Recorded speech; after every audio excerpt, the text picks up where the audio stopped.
je m'appelle Elena, je suis conseillère emploi chez Actiris à l'antenne de Saint-Gilles. Les soft skills, c'est vraiment les qualités personnelles, mais c'est vraiment ce qui va faire la différence pour un employeur entre deux candidats qui ont exactement les mêmes expériences et les mêmes diplômes. Ça peut être par exemple quelqu'un qui a un bon sens de l'écoute, qui a une empathie naturelle, qui a une facilité de communiquer à l'oral ou à l'écrit. Donc ça, c'est des exemples de soft skills. C'est quelque chose qui peut être inné, donc principalement quand on est sociable, c'est quelque chose qui est assez inné, mais c'est quelque chose qui peut aussi être appris.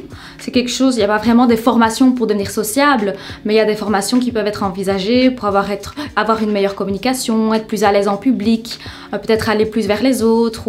Donc il y a toujours moyen d'améliorer ses compétences personnelles, ça oui.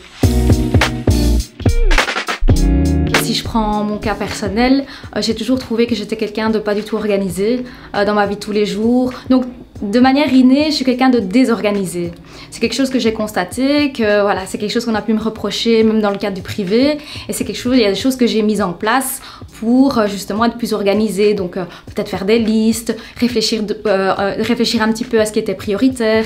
Et là, je pense qu'on peut toujours améliorer ses compétences, oui. De se poser la question, quelles sont finalement mes qualités, qu'est-ce que mes proches par exemple, si je leur pose la question, quelles sont mes qualités, qu'est-ce qu'ils vont me répondre, réfléchir aussi dans le passé de quoi j'ai été fière et quelles qualités j'ai démontré pour arriver à tel résultat. Et puis aussi il y a Actiris, parce qu'on a un service chez Actiris qui s'appelle Guidance Recherche Active d'Emploi qui propose des bilans de compétences. Et là ça peut permettre de définir quelles sont mes réelles compétences.